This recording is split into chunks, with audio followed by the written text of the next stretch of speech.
Assalamualaikum warahmatullahi wabarakatuh. Perkenalkan, kami dari kelompok 2. Kami akan menyajikan materi tentang listrik statis. Di sini kami beranggotakan 9 orang. Yang pertama itu Riovi Adrianti dengan NIM 18231067. Yang kedua Adila Yulandiva. Yang ketiga Asri Rahmawita. Yang keempat Andara Swasta. Yang kelima Anissa Fitri. Yang keenam Arni Nazira. Yang ketujuh Muhammad Safrizal. Yang kedelapan Irfan Fadila. Yang kesembilan Yumna Al-Fatini.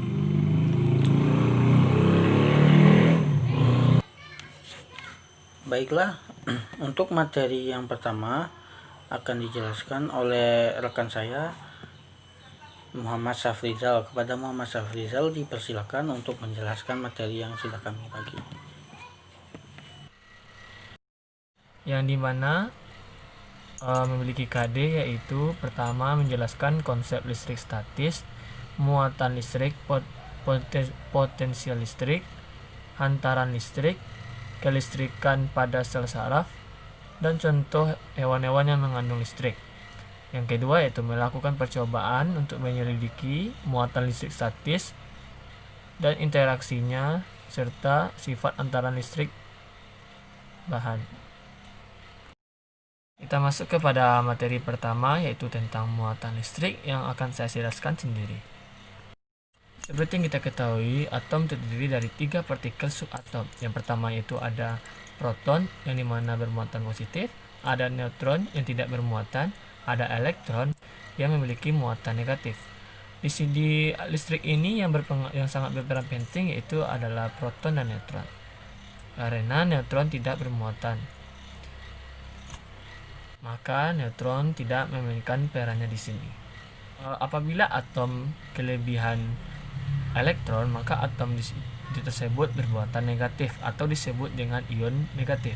Apabila atom tersebut kekurangan elektron, maka atom tersebut bermuatan positif atau disebut dengan ion positif. Ada juga dalam situasi apabila muatan negatif didekatkan dengan muatan positif, maka mereka akan saling tarik menarik. Apabila benda bermuatan positif didekatkan dengan bermuatan positif, maka akan terjadi tolak menolak. Begitu juga dengan muatan negatif, apabila didekatkan dengan muatan negatif juga, maka yang terjadi adalah tolak menolak. Listrik statis di sini terjadi apabila dua materi saling digosokkan atau digesekkan, maka akan terjadi perpindahan elektron, di mana elektron pada materi satu ini berpindah kepada elektron ke materi 2, sehingga dua materi ini bermuatan. Hal ini dapat kita lihat pada saat kita menggosokkan penggaris pada rambut. Maka setelah kita gosokkan penggaris ke rambut secara dengan selang waktu yang tertentu, maka saat kita dekatkan kepada serpian kertas, maka dia akan menempel. Kenapa hal itu bisa terjadi? Karena penggaris yang telah digosokkan dengan rambut itu dia bermuatan. Jadi penggaris itu dapat menarik serpian kertas tersebut. Oke, materi selanjutnya tentang hukum Coulomb akan disampaikan oleh teman saya. Sekian, terima kasih. Assalamualaikum warahmatullahi wabarakatuh. Baiklah, saya Adila Yulandiva dengan NIM 18231072 akan menjelaskan materi berikutnya, yang mana materi berikutnya ini mengenai tentang hukum Coulomb. Hukum Coulomb adalah aturan yang menjelaskan tentang hubungan antara gaya listrik dan besar masing-masing muatan listrik, di mana hukum ini menjelaskan hubungan antara gaya yang timbul antara dua titik muatan yang terpisahkan pada jarak tertentu dengan nilai muatan dan jarak pisah keduanya. Hukum Coulomb ini ditemukan pertama kali oleh ilmuwan Prancis yang bernama Charles Augustin Coulomb pada tahun 1736 sampai 1806. Charles Augustin Coulomb ini menyelidiki hubungan gaya tolak-menolak atau gaya tarik-menarik dua benda bermuatan listrik terhadap besar muatan listrik dan jaraknya menggunakan alat neraca puntir Coulomb. Berdasarkan percobaan menggunakan neraca tersebut, Coulomb menyimpulkan dua buah kesimpulan bahwa besar gaya listrik antara dua benda bermuatan listrik adalah: yang pertama, yaitu berbanding terbalik dengan kuadrat jarak kedua muatan, atau F berbanding dengan 1/R². Dan kesimpulan kedua yaitu berbanding lurus dengan perkalian besar kedua muatan partikel, atau F berbanding dengan Q1 dikali Q2. Berdasarkan hal tersebut, dapat dinyatakan bunyi hukum Coulomb yaitu besar gaya tarik-menarik atau tolak-menolak antara dua buah benda yang bermuatan listrik berbanding lurus dengan muatan masing-masing benda dan berbanding terbalik dengan kuadrat jarak antara kedua benda tersebut. Secara matematis, rumusan gaya Coulomb dapat dituliskan dengan F sama dengan K dikali Q1 dikali Q2/R², yang mana F adalah gaya Coulomb dengan satuan Newton, K adalah konstantanya dengan nilai 9 kali 10⁻⁹, R adalah jarak antara dua muatan dengan satuan meter, dan Q1 yaitu besar muatan listrik pertama dengan satuan Coulomb, dan Q2 yaitu besar muatan listrik kedua dengan satuan Coulomb. Dikarenakan gaya Coulomb ini berbanding terbalik dengan jaraknya, maka semakin jauh jarak antar muatan mengakibatkan gaya listrik atau gaya Coulomb akan semakin kecil. Begitu juga sebaliknya, semakin dekat jarak antar muatan mengakibatkan gaya listrik atau gaya Coulomb ini semakin besar. Selanjutnya pada gambar yaitu tentang mengenai gaya yang ditimbulkan oleh dua buah benda yang diberi muatan listrik. Jika dua buah benda yang mempunyai muatan yang sama atau mempunyai muatan sejenis pada jarak tertentu, maka akan terjadi gaya tolak-menolak. Tetapi sebaliknya, pada dua buah benda yang mempunyai muatan yang berbeda atau berlainan jenis terletak pada jarak tertentu, maka akan terjadi gaya tarik-menarik. Sekian materi dari saya. Assalamualaikum warahmatullahi wabarakatuh. Perkenalkan, nama saya Asri Rahmawita dengan NIM 18231069. Baiklah, di sini saya akan melanjutkan presentasi dari teman kelompok saya yang sebelumnya, yaitu Muhammad Syafrizal yang telah membahas muatan listrik dan Adila Yulandifa yang telah membahas hukum Coulomb. Baiklah, di sini saya akan membahas materi mengenai medan listrik. Medan listrik adalah daerah di sekitar benda yang bermuatan listrik yang masih dipengaruhi oleh gaya listrik. Medan listrik digambarkan oleh serangkaian garis gaya listrik yang arahnya keluar atau masuk ke dalam muatan. Muatan ada dua, yaitu positif dan negatif. Arah garis gaya listrik ini ada 4 macam, yaitu bisa dilihat pada gambar yang ada pada PPT. Yang pertama yaitu arah garis gaya listrik ke dalam menunjukkan muatannya negatif. Dan yang kedua, arah garis gaya listrik yang ke arah luar menunjukkan muatannya positif. Dan yang ketiga, arah garis gaya listrik yang ditimbulkan oleh benda bermuatan positif adalah mengarah keluar dari benda. Yang keempat, arah garis listrik dari benda bermuatan negatif dinyatakan dengan arahnya masuk ke dalam benda. Kuat medan listrik atau dilambangkan dengan E didefinisikan sebagai besarnya gaya listrik atau F yang bekerja pada satu satuan muatan uji atau Q0. Maka besarnya kuat medan listrik yang dialami oleh muatan uji tersebut dapat dihitung dengan E sama dengan F/Q0 atau E sama dengan K kali Q/R², di mana E adalah medan listrik Newton per Coulomb dan F adalah gaya Coulomb dengan satuan Newton, dan Q adalah muatan listrik dengan satuan Coulomb. Baiklah, sekian materi dari saya. Jika ada salah, mohon maaf. Dan materi selanjutnya akan dilanjutkan oleh teman saya, yaitu Irfan Fadila. Terima kasih kepada rekan saya Asri Rahmawita yang sudah menjelaskan tentang medan listrik. Selanjutnya saya akan melanjutkan dengan materi saya, yaitu tentang beda potensial dan energi listrik. Tahukah kamu siapa penemu beda potensial? Tahukah kalian orang yang pertama kali menyatakan bahwa petir merupakan gejala listrik statis? Yap, orang yang pertama kali menemukan adalah Benjamin Franklin. Benjamin Franklin merupakan seorang politikus, pengarang, penemu, dan ilmuwan yang berkebangsaan Amerika.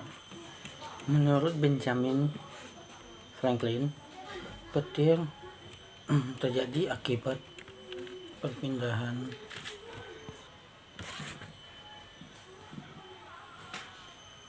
Menurut Benjamin Franklin, petir terjadi akibat perpindahan muatan negatif atau elektron yang berpindah dari awan ke awan atau awan ke benda bumi.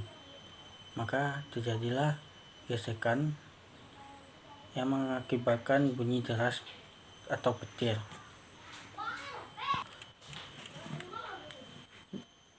Benjamin Franklin inilah yang menemukan tentang beda potensial, di mana beda potensial listrik merupakan perbedaan potensial antara dua titik dalam rangkaian listrik. Beda potensial listrik merupakan ukuran beda potensial yang mampu meningkatkan medan listrik sehingga menyebabkan timbulnya arus listrik dalam sebuah konduktor listrik. Agar terjadi aliran muatan arus listrik dalam satu rangkaian tertutup, maka harus ada beda potensial dari ujung rangkaian. Beda potensial listrik adalah energi tiap satuan muatan. Perpindahan muatan listrik elektron tersebut disebabkan oleh adanya perbedaan potensial. Besarnya beda potensial listrik sanggup dihitung dengan membandingkan besar energi listrik yang diharapkan untuk mendapatkan sejumlah muatan listrik. Secara sistematis ditulis sebagai berikut: delta V sama dengan W per Q.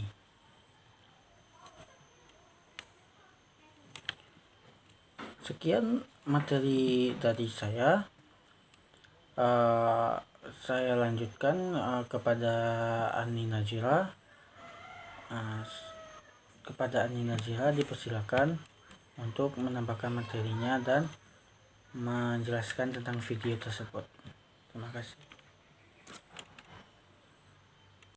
Dengan NIM 18231076, di sini Arni akan melanjutkan materi yang disampaikan oleh rekan Arni tadi, Irfan Fadilah, yaitu mengenai beda potensial dan energi listrik. Nah, besarnya beda potensial listrik dapat dihitung dengan membandingkan besar energi listrik yang diharapkan untuk memindahkan sejumlah muatan listrik.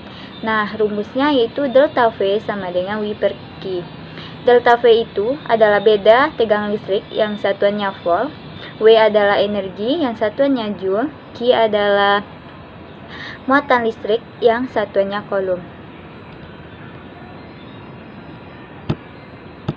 Nah, perpindahan muatan listrik atau elektron tersebut disebabkan oleh adanya perbedaan potensial.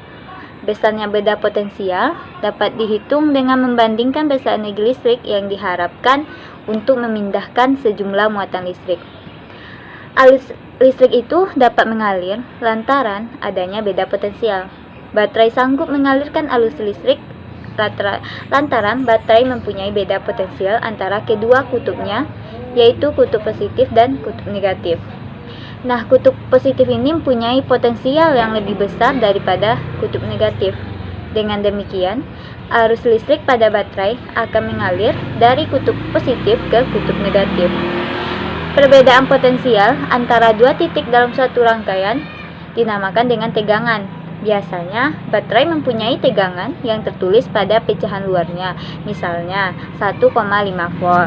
Artinya, baterai tersebut mempunyai beda potensial antara kutub positif dan kutub negatif sebesar 1,5 volt. Dan begitu juga dengan contoh yang lainnya, misalnya baterai tersebut memiliki tegangan 2 volt. Maka baterai tersebut mempunyai beda potensialnya antara kutub positif dan kutub negatifnya sebesar 2 volt. Seperti halnya arus listrik yang sanggup diukur memakai ampermeter, tegangan atau beda potensial juga dapat diukur. Nah, alat ukur untuk mengukurnya disebut dengan voltmeter.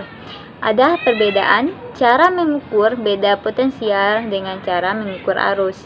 Arus listrik itu diukur dengan memakai ampermeter secara seri dalam suatu rangkaian.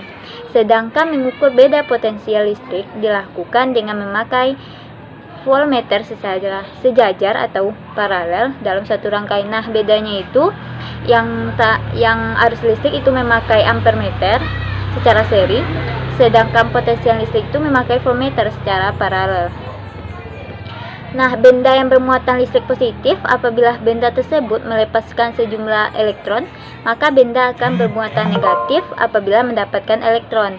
Benda yang mempunyai elektron lebih sedikit mempunyai potensial lebih tinggi dari benda yang mempunyai elektron banyak. Potensial listrik adalah kemampuan untuk memindahkan sebuah muatan listrik positif. Nah, benda yang mempunyai potensial besar mempunyai kemampuan besar untuk menolak muatan positif. Elektron yang berpindah dari satu benda ke benda lain atau di dalam penghantar dapat menghasilkan energi. Energi tersebutlah yang dinamakan dengan energi listrik. Nah, energi listrik ini disebut juga dengan usaha listrik. Baiklah, video pembelajaran mengenai beda potensial dan energi listrik. Terima kasih. Orang yang pertama kali menyatakan bahwa petir terjadi akibat adanya gejala listrik statis adalah Benjamin Franklin. Benjamin Franklin merupakan seorang pengarang, politikus, ilmuwan, diplomat, dan juga penemu berkebangsaan Amerika Serikat. Menurutnya, petir adalah kilatan cahaya yang muncul akibat perpindahan muatan negatif atau elektron antara awan dan awan atau antara awan dan bumi. Petir dapat terjadi karena adanya perbedaan potensial yang sangat besar antara dua awan yang berbeda atau antara awan dengan bumi.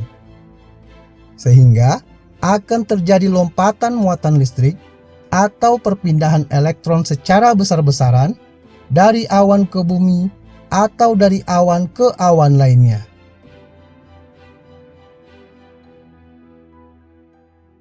Perpindahan muatan elektron disebabkan oleh perbedaan potensial listrik atau sering disebut dengan beda potensial listrik. Perbedaan potensial ini tergantung dari seberapa besar energi yang diperlukan untuk memindahkan satu elektron dari satu tempat ke tempat lain. Secara matematis, beda potensial listrik dapat dirumuskan sebagai berikut. Delta V sama dengan W per Q, di mana delta V sama dengan beda potensial listrik dalam satuan volt, W sama dengan energi listrik dalam satuan joule, dan Q sama dengan muatan listrik dalam satuan coulomb. Assalamualaikum warahmatullahi wabarakatuh. Perkenalkan, saya Anissa Fitri dengan NIM 1823174. Nah, pada kesempatan kali ini saya akan melanjutkan materi dari rekan saya sebelumnya, yaitu Arni Nazira. Nah, kali ini saya akan membahas tentang kelistrikan pada sel saraf. Tahukah kamu siapa sih penemu sel saraf? Ya, penemu sistem saraf itu bernama Camillo Golgi. Nah, beliau menghabiskan masa karirnya untuk meneliti tentang sistem saraf. Oke, kita lanjut ke pembahasan. Jadi, di dalam tubuh kita ini terdapat aliran listrik, atau disebut juga dengan biolistrik. Biolistrik adalah bidang khusus yang mempelajari tentang aliran listrik pada tubuh manusia. Nah, kelistrikan pada tubuh manusia hanya berkaitan dengan jumlah ion dalam tubuh, bukan seperti listrik yang mengalir pada kabel peralatan rumah tangga.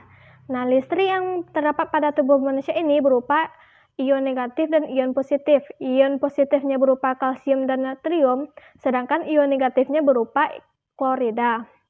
Nah, adapun bagian-bagian dari sel saraf, yang pertama itu ada dendrit. Dendrit merupakan penonjolan badan sel yang bercabang dan berbentuk seperti pohon, yang fungsinya untuk menerima impuls dari sel lain dan meneruskannya ke badan sel.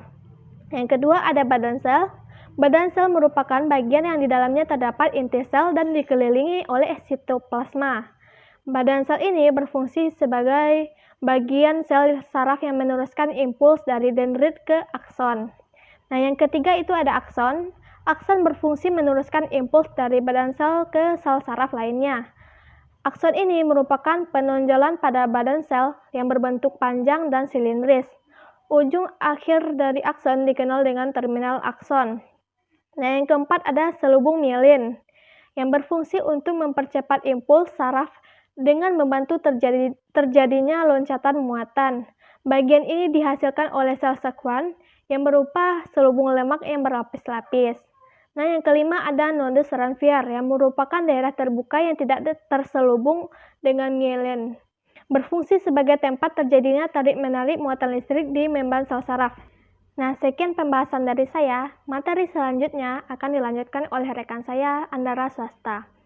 Bila ada kesalahan dan kekurangan, mohon dimaafkan. Assalamualaikum warahmatullahi wabarakatuh. Terima kasih. Saya Andara Swasta, NIM 18231073. Di sini saya akan melanjutkan materi mengenai kelistrikan pada sel saraf.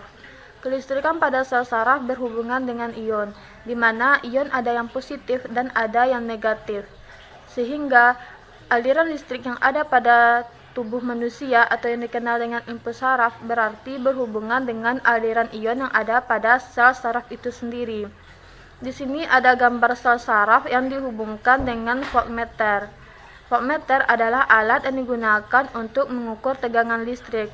Ternyata di tubuh kita ada tegangan listrik. Kalau ada tegangan listrik di tubuh kita, berarti di tubuh kita ada aliran listrik, terutama pada sel saraf.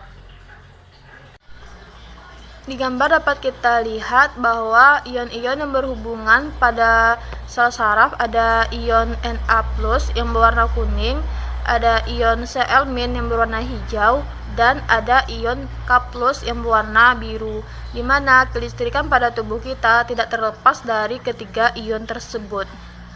Sel saraf mempunyai membran sel, di mana di luar membran sel terdapat ion-ion positif, yaitu ion-ion Na+ yang berwarna kuning. Sementara di dalam membran sel terdapat ion-ion positif yaitu K+ yang berwarna biru dan ion-ion negatif yaitu Cl- yang berwarna hijau.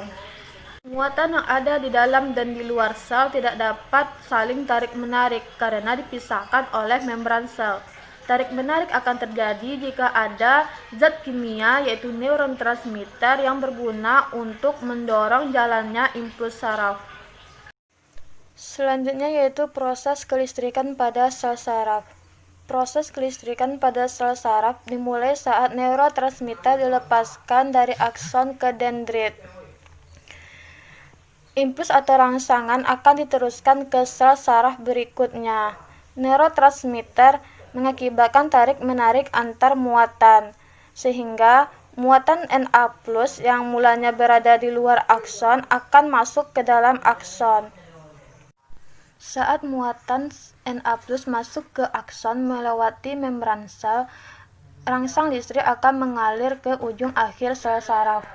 Saat rangsangan telah mencapai ujung sel saraf, maka neuron transmitter akan dilepaskan kembali menuju sel lain atau sel tujuan. Untuk lebih jelasnya dapat kita saksikan pada video animasi berikut. Berikut ini adalah sistem saraf pusat manusia yaitu otak. Jadi jika otak ini diperbesar, di dalamnya terdapat ribuan sel-sel saraf. Di sini kita dapat melihat cahaya putih yang lewat. Cahaya yang lewat ini adalah rangsangan yang dibawa oleh panca indera ke sistem saraf sebagai informasi apa yang harus kita lakukan. Pada animasi kita dapat melihat ada titik-titik bagian luar. Pada bagian luar terdapat ion positif, jadi pada bagian luar akson itu terdapat ion positif. Ketika tidak ada rangsangan, maka ion positif tadi berada di luar membran sel atau di luar akson. Namun ketika ada rangsangan yang diilustrasikan sebagai cahaya lewat tadi, maka terjadi pertukaran ion. Ion positif akan masuk ke dalam akson, dan ketika rangsangan itu sudah melewatinya, maka ion positif tadi akan keluar lagi. Ini adalah gambaran di dalam sel saraf. Jika kita lihat ada warna merah. Nah, warna merah ini adalah zat neurotransmitter berfungsi membawa impuls untuk disampaikan ke sel saraf berikutnya. Neurotransmitter akan keluar dari sel saraf pertama, kemudian menempel di pintu masuk ke sel saraf berikutnya dan membuka pintunya. Dan masuklah ion natrium. Jadi di luar sel saraf terdapat banyak ion natrium yang warnanya ungu. Assalamualaikum warahmatullahi wabarakatuh. Perkenalkan, nama saya Yumna Alfatini, NIM 18231068. Baiklah, saya akan melanjutkan materi yaitu tentang hantaran listrik.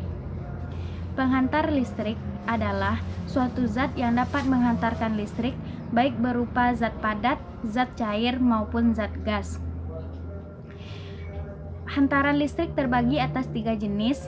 Yang pertama yaitu konduktor listrik, yang kedua isolator listrik, dan yang ketiga semikonduktor listrik. Baiklah, yang pertama, konduktor listrik adalah suatu bahan yang dapat menghantarkan listrik dengan baik. Pada bahan ini, elektron dapat mengalir dengan mudah. Contohnya yaitu tembaga, perak, dan emas. Yang kedua yaitu isolator listrik. Isolator listrik adalah bahan yang sulit atau buruk dalam menghantarkan listrik. Pada bahan ini elektron sulit untuk mengalir. Contohnya yaitu karet dan plastik. Ketiga, semikonduktor listrik. Semikonduktor listrik adalah bahan yang berada pada suhu rendah, itu bersifat isolator, dan bahan yang berada pada suhu tinggi itu bersifat konduktor. Contohnya yaitu karbon, silikon, dan germanium. Setiap bahan memiliki kemampuan untuk menghantarkan listrik dengan berbeda-beda, ditentukan dengan nilai hambatannya. Semakin kecil hambatan jenis suatu bahan, maka semakin baik kemampuan bahan tersebut menghantarkan listrik. Besar hambatan suatu kawat dipengaruhi oleh hambatan jenis kawat, panjang kawat, dan luas penampang kawat, yaitu dengan rumus R sama dengan Rho dikali L per A. R yaitu hambatan kawat, Rho sama dengan hambatan jenis kawat, L sama dengan panjang kawat, dan A sama dengan luas penampang kawat. Baiklah, sekian materi dari saya. Assalamualaikum warahmatullahi wabarakatuh. Assalamualaikum warahmatullahi wabarakatuh. Perkenalkan, nama saya Yofi Endrianti dengan NIM 18231067. Saya akan melanjutkan materi dari rekan saya yaitu Yumna Alfatini. Pada kesempatan kali ini saya akan membicarakan tentang hewan-hewan penghasil listrik. Baiklah, ikan yang pertama yaitu ikan belai gajah. Ikan ini memiliki mulut yang panjang seperti belalai gajah. Arus listrik yang dihasilkan dari ikan tersebut apabila otot-otot ikan tersebut berkontraksi.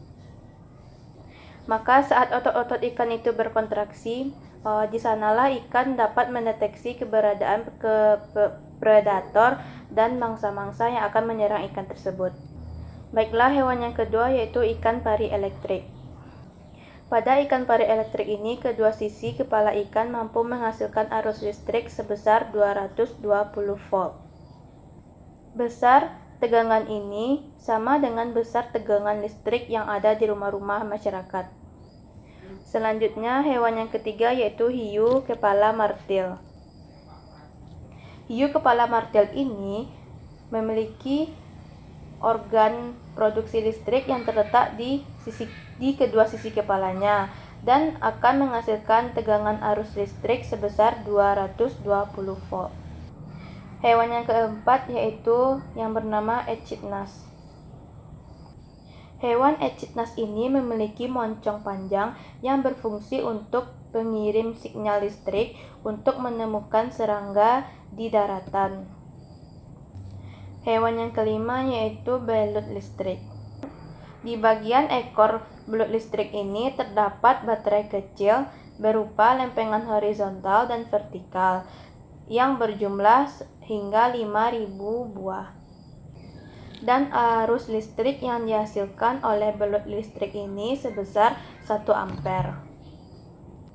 Maka arus listrik yang dikeluarkan oleh belut listrik ini digunakan untuk membunuh mangsa dan membunuh predator. Hewan yang keenam yaitu lele elektrik. Ikan lele elektrik ini mampu menghasilkan arus listrik sebesar 350 volt. Maka besar tegangan listrik yang dihasilkan oleh lele elektrik ini sama besarnya dengan tegangan listrik yang diperlukan untuk menghidupkan komputer selama 45 menit. Hewan yang ketujuh yaitu platypus. Hewan platypus ini mampu untuk mendeteksi impuls listrik dari makanan potensial. Hewan yang kedelapan yaitu lumba-lumba Guyana. Folikel pada lumba-lumba Guyana ini memiliki rambut-rambut yang dimodifikasi. Gunanya yaitu agar dapat lumba-lumba untuk merasakan medan listrik ketika di perairan. Ikan yang terakhir yaitu ikan black ghost knife. Habitat ikan ini yaitu daerah tawar dan ikan ini juga hidup di daerah tropis. Salah satu jenis daerah yang terdapat ikan ini yaitu di lembah Amazon. Dengan panjang tubuh ikan ini dapat mencapai 50 cm. Ikan black ghost ini akan menghasilkan sinyal listrik yang juga disebut sebagai pembuangan organ listrik atau disingkat dengan IOD. Ikan black ghost knife ini juga menggunakan sifat listrik ini untuk berkomunikasi antar ikan lainnya dan juga untuk elektrolokasi, yaitu ikan ini akan membunuh mangsa dan predator yang akan menghalangi ikan ini untuk berenang di lautan. Baiklah, itulah materi dari saya. Apabila ada kesalahan dalam penulisan dan kesalahan dalam perkataan, mohon dimaafkan. Kami dari kelompok 2 pamit undur diri.